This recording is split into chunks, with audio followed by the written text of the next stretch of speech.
Hello, welcome to episode 14 of the Gamers Watch podcast. I'm not Harry. I've been given the honours of introducing this time. I'm Shaun, and this is Harry. Hello. And yeah, episode 14. So if you enjoy our show, as we're always going to say, last time we wanted you to share it with your vicar, was it? It was the vicar, yeah, The and vicar. then maybe your rabbi. And maybe rabbi, yeah. This time I'm going to say your tax man, because it's tax year's coming up.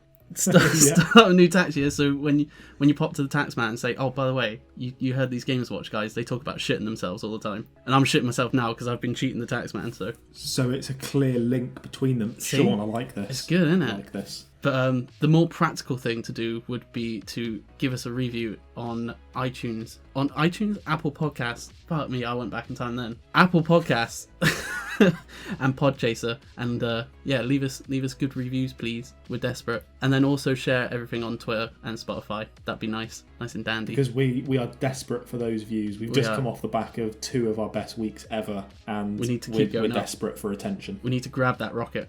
Yeah, we want to keep going. We never want to let go. No, and more awards. That would be nice. If you run an award show and you're listening to this, as well as sharing, liking, and reviewing, give us an award. Yeah, it could be any award, anything. We are desperate for an actual real award. Yes, that we 100% guaranteed win. Yeah, not there's possibly. no possibility that somebody else won it. We won it. We won the podcast. There's no grey award. area to this award. Yeah. It's just we won it, end of. There's not 3 people, potentially the father.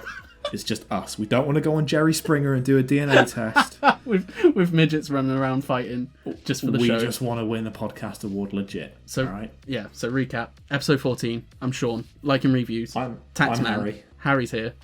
Give us award. So game in 60 seconds. So first segment. Shaun, mate, you nailed it. Oh. Fucking nailed it. Oh, should we do game in 60 seconds? Yeah, let's get on with that. So, I've forgotten what my last week's one. Oh, I remembered what my last week's one was. Do you want to do yours first? I'll do mine first, because my one was that pavement looks really upset, or something along those lines. That pavement looks angry. Yeah. God, that pavement looks angry. Doesn't he look mad? Whoa, the little tinker. And that was Streets of Rage. Because why wouldn't it be? I nearly spelt more Guinness. I nearly spelt more Guinness. As you can see, guys, we are worthy of the awards that you put us up for. We really do feel like we offer something that nobody else offers. So please do give us some awards, please. I've noticed every other episode now, so the even numbered episodes are basically drunk casts, because we record 2 at once and we drink through them both. So I'm on my 3rd can of cider. So I'm on my 3rd Guinness. Good luck, boys. So yeah, so every even episode goes off the rails. What was your game in 60 seconds, Shaun? Mine was, that little green man better be careful. He's got a fever, continuous cough, and he's lost his sense of taste and smell. Okay, put the people out of their misery. What the fucking hell are you talking about? Also, I swear to God, if Paul got to this one and not yours again, yeah, there's no way Paul's getting this one. I hope not. Anyway, mine is Alien Isolation. It's the dumbest one you've done, Shaun. Little green man, he's got the thing, so he needs to isolate. The Rona. Yeah. So we need to self-isolate. Mm-hmm. Fuck me. It should have been, that little green man needs to stay inside for 10 days until the NHS track and trace app tell him that you can go outside again.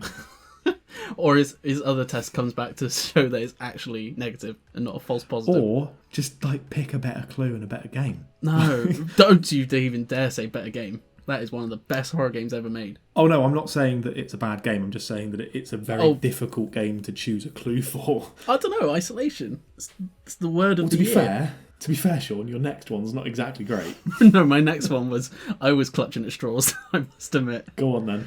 Okay. Show the straws. So this week is, how does that giant skyrock always stay above us and never fall down? This is so dumb. Firstly, I've never even heard of this game. Nor had I.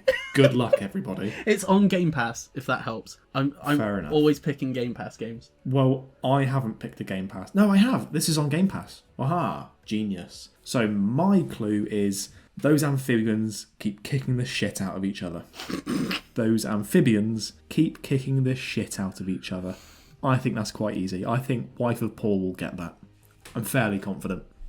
But not Paul, or you mean Paul and wife of Paul? Well, no, because Paul didn't get Papers, Please. Paul's wife still got can't Papers, Please. To be fair, it did end up that he hadn't played it or heard of it before. Yeah, and he has now bought it because I told him to. So it's worth it. I must admit, Papers, Please is amazing. it is. Shall we talk about the community question? Yes, I'm looking forward to this one. I look forward to all of them. I was looking forward to this one the mostest of our recent questions because weapons, I can't get that excited about a fucking sword, and I don't really like online games.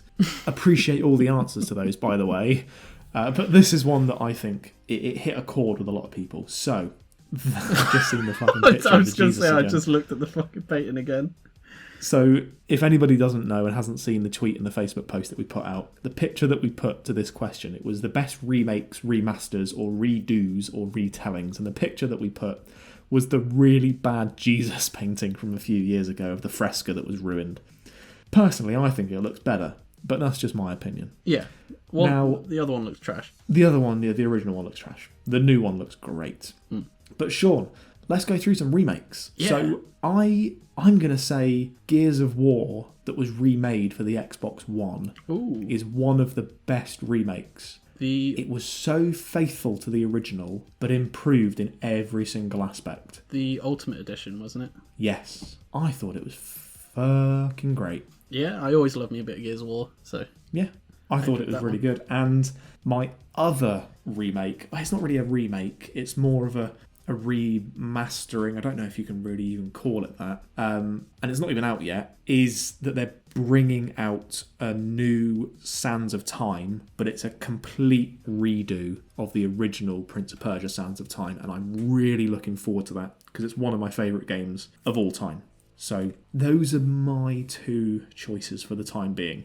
I'll probably think of another one while you're saying your ones. Right. What were yours? I'll get the obvious one out of the way. Crash Bandicoot, the Insane Trilogy. The Insane Trilogy. And also Nitro Fueled, the Crash Team Racing remaster. Okay, one thing I'm going to say about Nitro Fueled. Uh-oh. They put fucking microtransactions in a kart racer. Yeah. So Yeah, that bugged me. straight away, that takes it off my list. Why do I need microtransactions for a single player kart racer? Get away with that shit. Stop it. Yeah, I think. Well, it was for showing off stuff in multiplayer, but Oh, I just remembered the Ezio collection. That was my other favourite remake. Yeah. Because Assassin's Creed 2 is my favourite of the series. Because it was actually about assassinating people, not just running around massive open worlds to try and force you to buy microtransaction XP boosts. And armour. And armour. Yeah, Ezio collection for me. Big win on that one. But yeah, I'd say Crash Bandicoot. One, because I love Crash Bandicoot, and two, the Insane Trilogy opened a few years of the best years Crash Bandicoot's had since the original trilogy. So from the Insane Trilogy, we had Nitro Fueled, we had a load of new Crash merch, which I'm now staring at. We got Crash Bandicoot 4, like a proper sequel. Crash 4, didn't it? Yeah. Yeah, and there's also now Crash on the Run, which is a mobile game that's just come out that I've actually been playing. Is it good? It's really good. It's an endless runner, which suits Crash Bandicoot. Oh, so like Temple Run, yeah.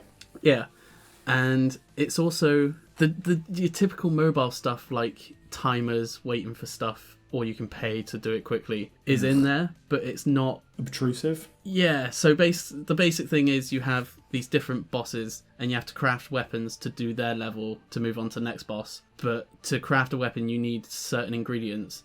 And to get the ingredients, you do different levels that have those ingredients in. But because there's so many different levels, you never have a moment where you're just sat with your phone waiting for a timer to run out, because by the time you've done one level, the other level you've just done, that timer's already gone again, so you can just do that if you want. Good. And they've also got the time trial relics and gems from Crash Bandicoot in it that don't have any, there's no microtransaction thing to them. It's just try and do the fastest time, or the gems is try and get through the level and break all the crates. Oh, that's so cool. It's good. I like that. Yeah, I'm enjoying it.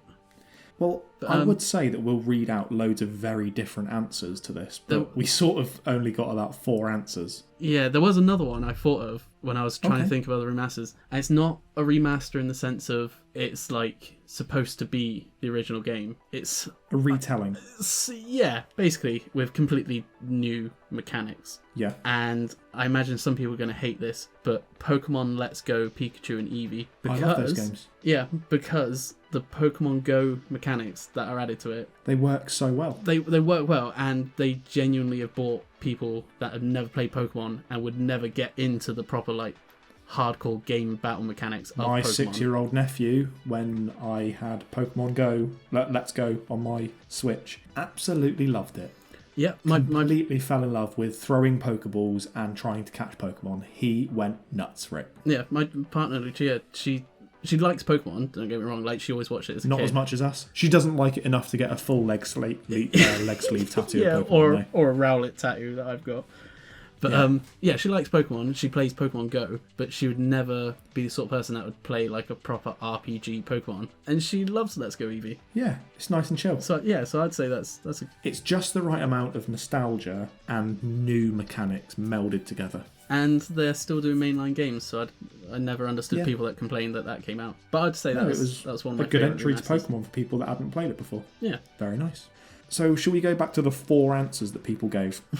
So, Resident Evil 2, Final Fantasy VII Remake, Tony Hawk's Pro Skater, and there was one more as well that I can't remember now. Oh, there was Spyro, which... Spyro, that was the one. Which, again, I'd agree with. That was great. And it was done by Toys for Bob, who ended up being the developer for Crash Bandicoot 4. Yeah.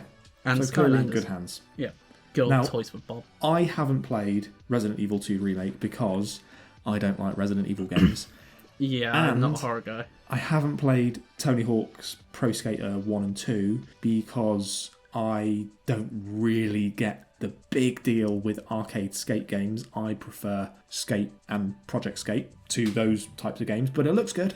But we do need to talk about Tony Hawk's in a little bit. We'll talk about that a little bit later. And what was the other one? Final Fantasy VII Remake. I haven't got a PlayStation, so I'll be playing that when it comes to Game Pass. I also, really enjoyed it.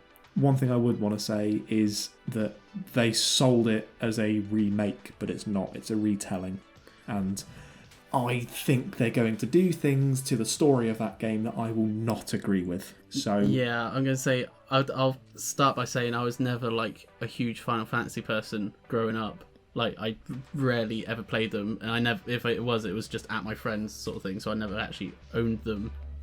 So I kind of went into the Final Fantasy VII Remake without like knowing that behind stuff. you, yeah. Without like knowing stuff. So I probably enjoyed it more than hardcore Final Fantasy fans did. Yeah, see, once I'm I finished a the big game, hardcore Final Fantasy VII fan. yeah, once I finished the game, I was like, I kind of don't get some of it. So I went to look it up, and there was just people like, "This is fucking different." I was like, "Oh, okay."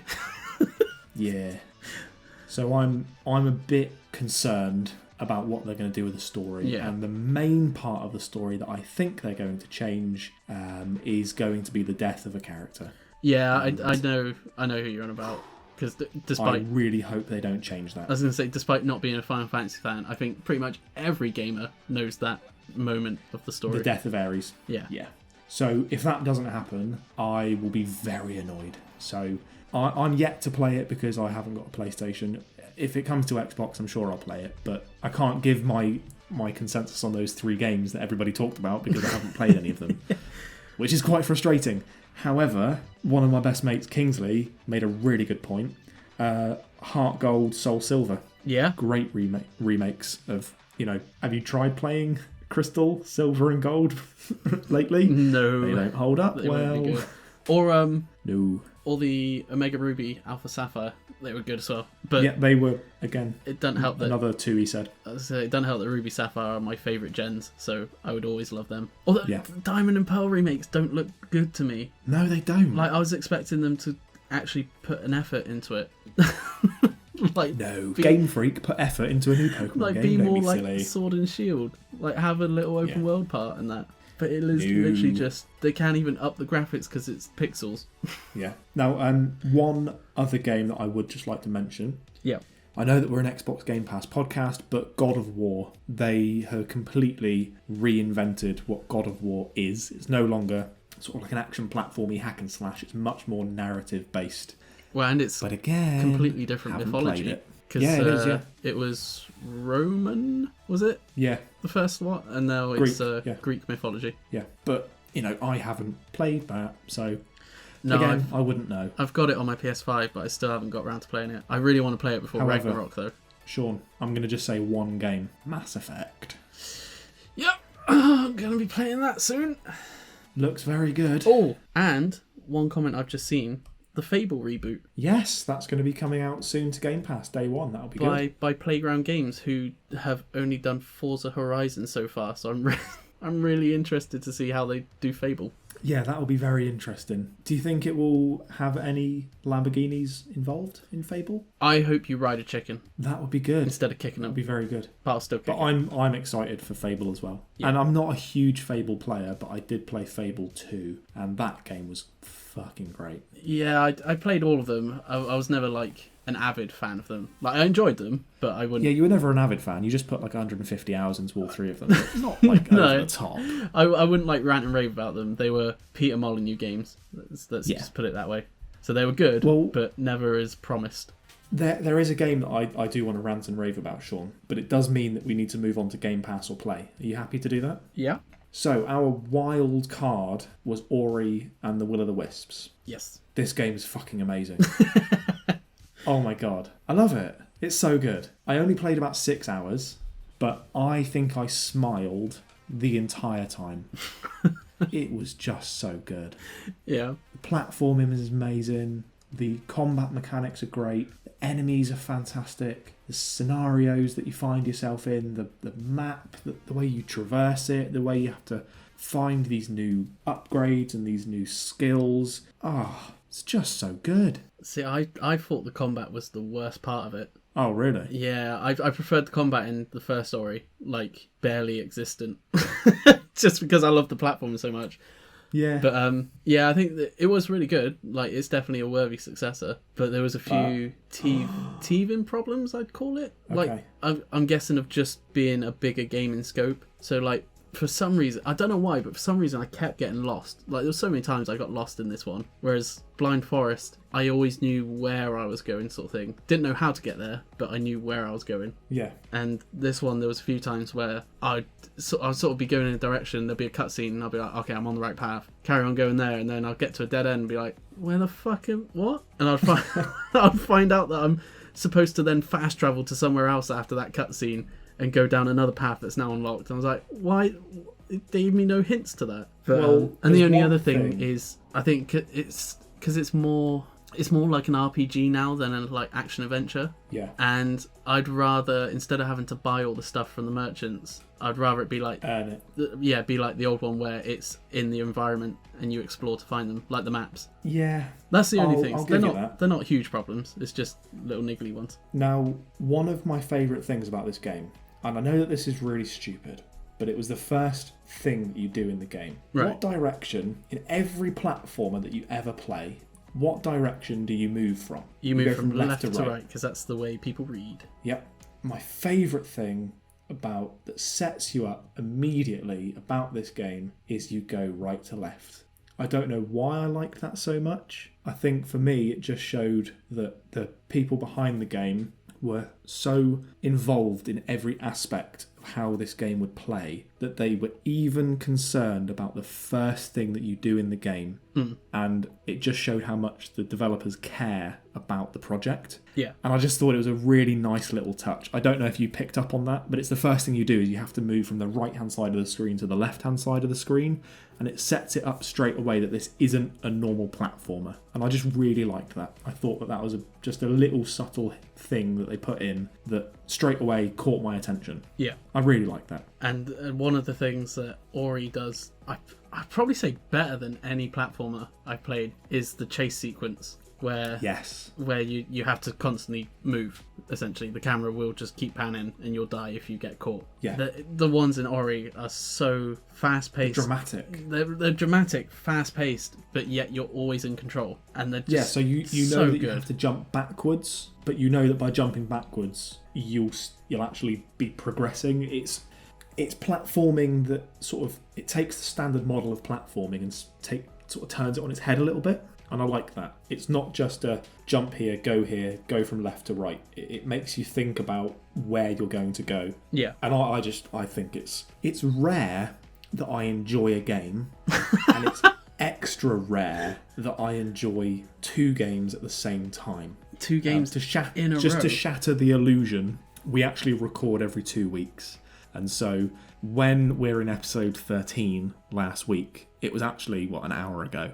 So we have a 2-week gap to play both of these games. And I just enjoyed both of them. And this is a gameplay. You have to play 100%. I think that this is a future IP that could be Microsoft's Sonic or Mario, if they do it right. I think it's maybe not to the level of Mario, but it could be one of their icons going forward, could be Ori, if they play it right. Possibly. I just think they're great. But it is also on Steam and Switch. Yeah, I know, but I still see it as an Xbox game. Yeah, I think Moon Studios owned by Microsoft now? They were one of the ones that were bought up in the great developer buyout. Yeah, the great Disneyfication of Microsoft. The Disneyfication of Microsoft. Yeah, not the Flanderization, the Disneyfication. That's what it's labelled as now. But I'm very happy with Ori. Very happy with it. I thought it was just a stunningly beautiful game. Yeah, I love it. And really emotional. The first hour of that game, it really punched you in the gut. Oh, there's a certain bit, and I'm trying to think how to describe it so you know what bit I'm on about without spoiling it for anyone. There's a bit where you find this big creature and you have to hide and escape from it. Yes. And then there's something that happens related to a character that's been there from the start that I was not expecting it to happen. Yeah. What happens? Although that was a great 30 seconds of podcasting, by the way. There's a thing that happens, but it happens. I don't want to spoil it because it is. Yeah, I know. It's very impactful, but it is. I just remembered the worst area in the game, and is actually on. one of my least favorite areas in the platform game, and it's called I can't remember what the fucking area is called. It's all pitch black, and you have to use these lights to go. Oh yeah, from I know different parts. So if you don't make it in time to the next light, you just insta die. Oh, it's like my least favourite part of Donut County. the garage level where all the lights turn off. Yeah, but it's so frustrating because a lot of Ori's based on trial and error, but this takes trial and error to the extreme a bit because you can't see where you're going, so you literally have to. It's just a jump in the dark. And hope for the best. You literally jump on a jump pad and then you'll dash right, and there won't be anything there, so the light will fade and you'll die. And you'll be like, "Fuck's sake!" Right, I'll jump left, light will fade and you'll die. I'll be like, I'll wall run up this bit then, and it got a bit tedious. Whereas not in all the other areas, there's at least some little hint in the environment of what ability you need to use and where you need to go. Yeah, I'll give it that. There were definitely times of frustration. And it was the spider area. What do you know? So that's why I fucking hate it. For anyone who isn't an avid listener like Paul and Paul's wife, I hate Shaun spiders. Hates spiders. Yeah, hates them. That's all right. They're all confined to that area, so they don't get the game doesn't get the absolute tongue lashing. But I really enjoyed Ori. Moldwood Depths. I didn't enjoy it as much as the Blind Forest. I will say that. I think the Blind Forest is a better game. I think Blind Forest was a tighter package, if that makes sense. Yeah, but Blind Forest was a better platformer, whereas Will o' the Wisps is a better sort of, I'd say, overall experience. If that makes sense. It's basically there's more to it. There's more to it, yeah, because it's a big. I think it's 4 times bigger the map is than Blind Forest. Yeah, and it's basically the only downsides are purely from teething problems of making your game bigger than the previous one. So hopefully with the third one, I'm guessing there's going to be a third one. So I'm just going to say, hopefully with the third one, they then focus on those areas, tighten them, and it will be the best possible game it can be. Hopefully, if all goes well, which I'm sure it will. Yeah, I see no reason why not. No, it was hugely successful, like the first one. And the fact that it's ported over to the Switch and it's also done well on there as well. It's the perfect sort of game for the Switch as well. I could easily see 100%. me when I get back into Switch, whenever we have the little special episodes of this where we don't do a Game Pass game. I could easily see me buying it for the Switch still. Yeah, definitely. And again, just sort of goes to show that Game Pass isn't just about Microsoft. It just does sort of introduce people to games that they can buy somewhere else. Yep. Because Outriders, I would never think about buying that game. It's likely that I'm going to buy it when it comes off of Game Pass. Ori, I would definitely buy it on the Switch, and I would also buy Octopath Traveler on the Switch. So, are you going to give it a Game Pass or a gameplay? Oh, 100% gameplay. It has to be a gameplay. Hello, this is the Gamers Watch automated message. Harry and Shaun have had a few drinks and due to this forgot to say what game they would play as the wild card game. They are going to play Genesis Noir. We hope you enjoy the rest of the show and don't forget to share this with your tax man. So shall we... I feel quite bad because we're going to move on now to quite a contentious subject at the moment. But I feel quite bad because we've gone from a really nice, uplifting, upbeat, let's talk about a lovely, pretty platformer to sort of Harry moaning for 10 minutes. So got to have our traditional segment. We do. Now, I've been speaking to... He's a content creator on Twitter. He's called JFonz, is what he's called. JFonzerrelli. He's also on YouTube. He's a really good content creator. He's not just an Xbox content creator. He is, at the forefront, he is a gamer. He enjoys video games, and he just wants to see video games put in a good light. So he's not a Sony pony or an Xbot or whatever the fucking Nintendo Switch people call themselves. He just wants to see gaming in a good place. I'll tell you what he sort of reminds me of, and I know it's a strange one to say, is Jim Sterling a little bit, because yeah, I can get that. He doesn't mind sharing an opinion that is unpopular but correct. So he will just say what he thinks is right. He'll admit if he's wrong, but you can see, even if he is wrong about something, which, to be honest, I've watched a lot of his stuff and he hasn't been, you can see that it's only coming from a place of passion, not just, let's see what crowd of people I can please to try and get the most subscribers on my YouTube channel. So his content is really good.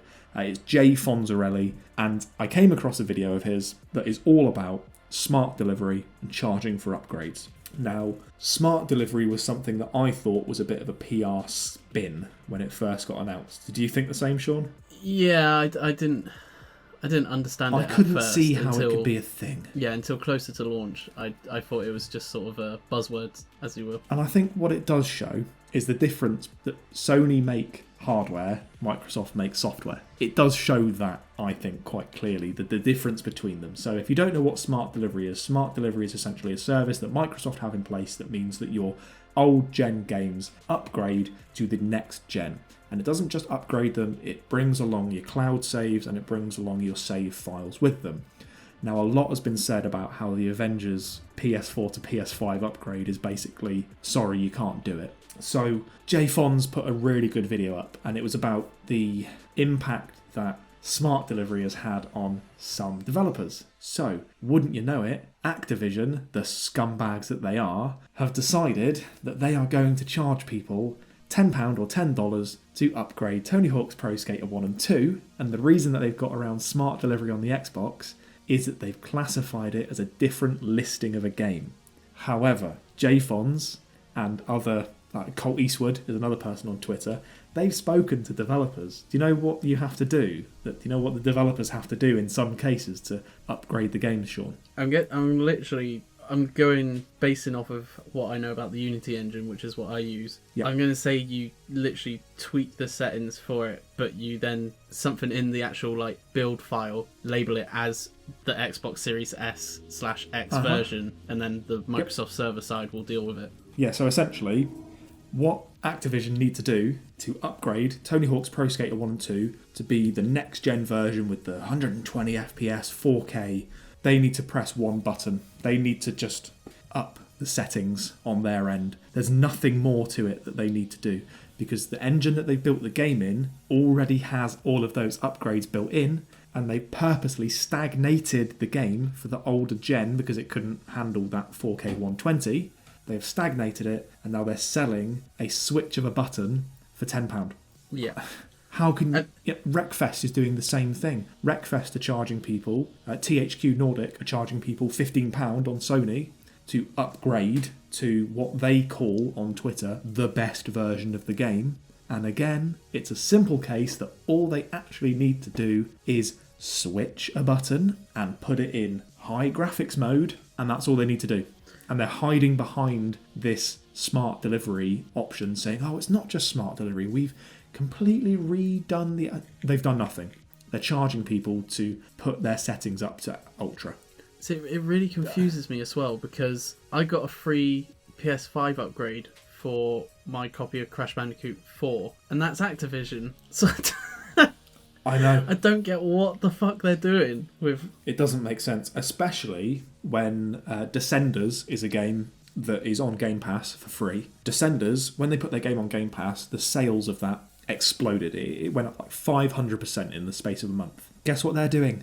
They're offering a free 124K upgrade via smart delivery to anyone who has the game, because as Mike Rose, the No More Robots developer, has said, is it's as simple as turning a switch on a server. That's all they need to do. But again, this shows the poison that the AAA games industry has become. And I think that's why I respect JFonz so much for what he's saying, is because it's clear that this is a scummy move. I think Witcher 3 Blood and Wine, the full expansion of that title cost less than upgrading Wreckfest from PS4 to PS5. How can those two things equate to each other? They can't. No, there's no excuses really these days. Like back I was saying back in the days. When was the last time that a developer charged more for a better version on PC? Because it doesn't happen. No, that's what I was going to say. Back in the day, it would kind of be understandable because there would have to be a lot more work to go from, say, a PS2 game to port it to PS3 because, well, especially that was a huge leap. Especially the PS3 because the hardware for PS3 was a fucking bastard to develop for, apparently. With I can't remember what it was called, their like architecture. But nowadays, with the consoles basically being the exact same as PC sort of thing, in the concept of like the actual hardware, there's no excuse because you just... There isn't. And look, we've spoken to developers, and we're going to be speaking to some more developers. But do you remember what Tom Salah said when we asked him about the hardware? Yeah. He said that the Xbox architecture is so easy to develop on because they're so similar to PCs. Yeah. That's not us saying that. That's somebody who developed a game for next-gen consoles that plays at 4K 120 with widescreen enabled. An indie developer who made a game on his own told our podcast that it is as simple as programming for a PC. That's how modern and up-to-date and how easy and simple modern architecture for consoles is. There is no excuse. And so I wanted to say a massive props to JFonz. Really, he was the only one talking about this last week, and it was a huge deal for me. It really pisses me off when the AAA games market takes advantage of people and they just sit there like, oh, that's understandable. It's not. There's no argument for this being a correct thing for developers to do. No, especially when you've got teams of one offering this for free to people. It makes no sense. Well, the fact that, going back to the Activision thing, the fact that they've done the upgrade for free for Crash Bandicoot 4 shows that it's not anything difficult for them, because otherwise that would easy also for them be to do. Chargeable. Yeah. So apologies for it being Harry's soapbox for the last 10 minutes, but I've been speaking to Fonz on Twitter, and he's a genuinely good dude, and I also watched a stream with him and a few other people involved where they talked about the future of Xbox Game Pass. And again, he brought up some really good points. He brought up a great point that it's fantastic that Microsoft are buying all these development studios, but I trust ZeniMax more producing games than I do Microsoft Studios at the moment, because look at the last few games that they brought us. Crackdown 3. Wasn't exactly fucking great, was it? No. To be honest. Halo 5, say what you will, it wasn't anywhere near the standard of Halo 3, and really even Halo 4. So Microsoft Studios have got a lot of work to do, and just to prove that this isn't just us pushing someone who just likes the Xbox, he's even critical of Xbox developments and Xbox game studios, but he's made some really good points with his smart delivery that I don't think can be ignored, and hopefully the AAA market listen when people decide with their wallets. But I've got a horrible feeling, like with everything else that the AAA industry put on us, is people will just pay it. Yeah, more than likely. Very more than likely. But it's going to be one of those things that we'll have to find out, because we've never had this sort of thing going from one generation to another before. No. I mean, Sony are already charging £70 for games. Oh, I still can't. That still annoys me. Like it's incomprehensible. Sony should not be charging that. EA make £1 billion a year off of Ultimate Team just through FIFA. Blizzard made $2.4 billion in 1 quarter through Overwatch. It's incomprehensible that anyone can defend that practice, and now to be charging just to upgrade a game, I don't agree with it. Let's just put it that way. No, I'm in the same boat.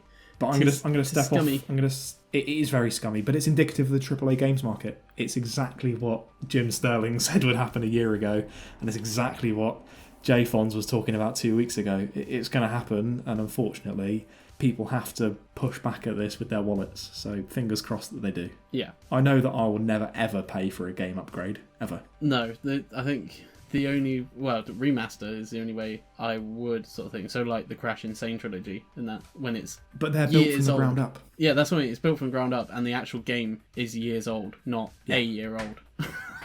Yeah, massive difference between those two options. Yeah. But that's Harry's soapbox. I hope that doesn't become a weekly feature, Harry's soapbox, but that's going to get used now. It was something that I needed to get off my chest, and I want to thank Jay. He's been really cool to talk to over the last few weeks, and I'm happy that he allowed us to sort of use his content in our podcast. So thank you, Jay. And talking of one Jay, should we move on to another? Yes, the tale of two Jays today. The tale of two Jays. Now we spoke about this actually a few weeks ago. Is that we played Hypnospace Outlaw, and Shaun, you weren't 100% sold on it, but for reasons that. There just wasn't a lot of direction at one certain point in the game. Yeah, I enjoyed it, but I think it just the novelty kind of didn't last the full length of the game for me, sort of thing. But it's not a bad game by any length. It's a good game. It just didn't capture you quite like it did me. It did initially, but very quickly dipped off to... It faded, yeah. Yeah. But Jay's been great. Jay Tholen is the creator of the game, and he's actually been an awesome guy to speak to. It's really bizarre that you can just tweet a developer and have a conversation with him. Because we've also been speaking to Charles McGregor, who's the creator of Hyperdot as well. And we're hoping to do an interview with him soon, which will be cool if we can set that up. But we were speaking to Jay, and he said that he'd be happy to do a Q&A, and so we sort of threw a few questions at him. Shaun, should we go through those now? Yeah, can do. So the first question that we asked, and I'm going to paraphrase this a little bit, but I basically asked him, Hypnospace Outlaw, it's sort of unlike any game that myself or Shaun have ever played before. I could see inspirations drawn from games like Papers, Please, and I asked where was the main inspiration from the game in terms of its aesthetic choices and also the story that was portrayed to the player. Jay actually had a really good answer to this. He said the aesthetic inspiration came primarily from the .com era itself. He brought a load of web design books from the early 90s to the early 2000s, and he spent a fair bit of time researching GeoCities archive. If you're not aware of what GeoCities is, go and Google it. It's like a whole other world of craziness. It was basically Hypnospace Outlaw, but in real life. He said he listened to a lot of the Internet History podcast, and he also watched an episode of a charming television show called Net Cafe every morning with breakfast, and those things combined sort of brought the story to him. And then the visuals were sort of just from tech-related media that he consumed, both from TV commercials and print media. Even many of the characters, I love this bit, many of the characters and plot points were actually a mishmash of real .com figures, and a few of them were his real old life bosses. I love that he just put his old bosses in a game. I think that's great. He said the late 90s were rife with drama resulting from garage startups and tech whiz kids being showered with investor money. It was just a mess, and extremely interesting stories came out of it. Pseudo.com and the story of its founder Josh Harris were particularly influential in the creation of the game. So I like that. He obviously is from an era, a similar era to us, where the internet was just booming and no one really knew what to do with it. There's a great interview with David Bowie years ago in the mid-90s where he's saying what the internet is today, and nobody believed him. And so I really like that answer. I think it just shows that he was in that sort of early Wild West days of the internet. I thought that was cool. Yeah. What was the next question we asked him then, Shaun? The next question was about porting from PC to console, and we asked him what some of the main challenges he found were making sure that the game was still accessible to console players. So, there's a chapter where there's a load of pop-ups. Yeah, I remember that. Yeah, And he said that making a cursor feel good on consoles is a bit of an impossible feat, which I agree with. I'm going to quickly say I hate cursors in games on consoles. And Yes. the one game that I always hate, even though I love the game itself, when it comes around, it's Gran Turismo. Oh my Fucking god. cursors. Yeah. Anyway, he said, making a cursor feel good on consoles is a bit of an impossible feat, but I think we managed to make it tolerable enough. Snapping the cursor to the nearest clickable object with the right stick was probably the most important control choice we made, as well as holding the left shoulder button while pressing up and down to scroll. Do you want to know something, Harry? Did you not know you could do that? I never knew you could do either of those things. Yeah, it's really helpful. Yeah, I literally would hold on the scroll bar and scroll down. I think you need to play it again, mate. I might have to. It would be helpful if it told me. Yeah. On Switch, the touchscreen is quite a nice way to play too. Our biggest hurdle when it came to porting was just getting the game to run on anything other than Windows and Mac. The game engine we chose didn't do that natively, so we had to spend over a year just getting it to running properly. And that's what we're talking about. This guy spent a year just porting a game to make it work. You know, that is dedication. That's not just flicking a button and charging people £10. That is ground up, complete re-architecture of the game. You got to hand it to him there. Well, not just the game, the game engine. Yeah, everything to do with the engine of the game did not run on anything but Windows and Mac. Fuck that. Now, what people may not know is he actually had a previous game called Dropsy. Dropsy started through something called the Something Awful forums, and it gathered, to be honest, quite a bit of a cult following. I even knew about Dropsy back in the day on the sort of early 2000s. It was a fucking great comic about a very strange clown. I asked if he makes an appearance in Hypnospace at all, and if there were any hidden Easter eggs players can find. He said that Dropsy does make a small appearance in the intro cinematic in the form of a plush doll sitting on the computer desk. He said initially he was going to have characters mention him in the game, but he actually just forgot to do that. I love how it was I just kind of forgot. I love that too. Not like it won't work because of X, Y, Z. Just not like we'll release it when it's done. It was just like, it's just like forgot. I released the game and then went, oh fuck, Dropsy. Oh shit, the kids. He played it on release, saw the intro cutscene, and was like, oh fuck. I knew there was something I forgot. I love that answer. So I like that answer. That again, it just shows the humanity of this game. I love it. What did we ask him next, Shaun? Next was the old Game Pass question. We had to get it in there. Yeah, we did. So we said that with Hypnospace coming to Game Pass late last year, over the last few months a lot has changed within the service with more and more titles being added. And then since launching on the service, how has he found the experience overall, and has he seen the player base and sales of the game increase, which was a big thing we were talking about on Twitter recently. One thing I do just want to say, and I know that I have to bang my head against the wall very hard to get this point across, developers can't talk about sales figures. Why is that so difficult to understand? They are contractually obliged that they cannot discuss official figures. It's just part of an NDA. It's standard business practice. You cannot talk about it. It's anti-competition laws. Get over it. Anyway, Shaun, carry on. Okay, so... So he started with, Game Pass has been fantastic for us. Sorry, Shaun, just repeat that again. He started with, Game Pass has been fantastic for us. Game Pass has been fantastic for us. You know, that, cool. No worries. That thing that harms developers. Yeah. It's been fantastic. That thing that developers hate. So this is a developer saying it's good. Cool. Yeah. No worries. Carry on. Not just good. Fantastic. Fantastic. Yeah. So not fantastic for him specifically, for the entire studio. It's great. It's fantastic. Yeah. So for any of those people with Sackboy as their display picture with 13 followers on Twitter, we have an actual developer telling us it's fantastic for them. Fuck's sake. Anyway. Carry on, Shaun. He went on with, as you just said, not sure what you can share about sales, but it certainly didn't hurt. His suspicion is that folks who don't have Game Pass hear about it from their friends who do, and then they buy it on Switch or Steam or whatever platform they're playing on. Which is also what we've been saying for the last week. Yeah. The only slight downside may be an increase in players who just fiddle with the game for a few minutes and then join the Discord and crap on it when it really wasn't their kind of game to begin with. I don't get, why would people do that? I don't get why people would do that. But I can understand with this game, people picking it up and not understanding it. I can get that, but dude, you just get a fucking life. You just move on if it's not your cup of tea. Yeah, you just be like, oh, I don't really like this game. Done. Yeah, not actively search out the Discord for it and crap on it. Now, Sean, I want you to just say this last sentence very clearly and concisely. Okay. Let me get ready. Okay. When you don't have a full purchase price as a natural barrier to weed those folks out, it can be annoying, though this hasn't been a huge problem or anything. So, full purchase price as a natural barrier. So what that means for people out there, right, if you can grasp this, it means that some people don't like spending money on things they're not sure if they will enjoy. That's weird, isn't it? Who would have thought? But then what we hear is that some people do enjoy the game and they recommend it to others who then buy the game, and then when the game comes off Game Pass, they enjoyed the game, so they buy it to support the developer. But that would mean that Game Pass is good for the developers and the gamers and for Microsoft. And the games industry in general. Weird. Almost as if we've been saying that for the last 2 weeks.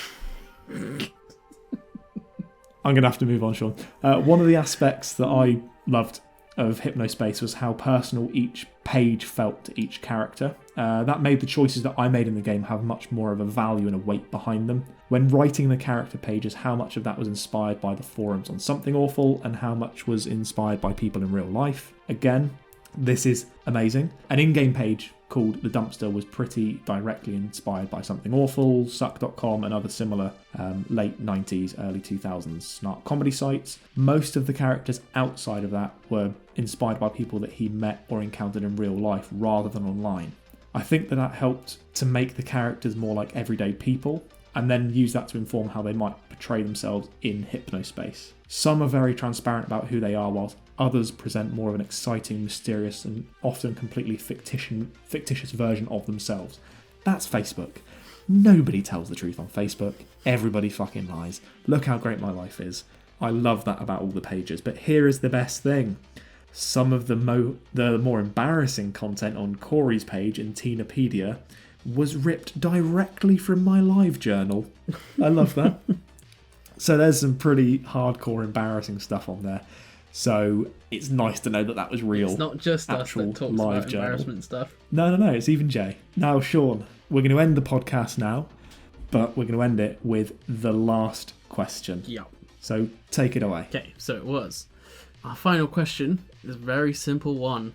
Why should people play your game? And he said, people have remarked that Hypnospace does an excellent job of encapsulating the sense of wonder that people had when the web was still fresh. If you weren't around then, it's probably worth checking out purely for that. Think of it more as an immersive, silly period piece than a game. You don't really need to know anything about the old web or culture of the day either, as the game is set in an alternate timeline. Thanks.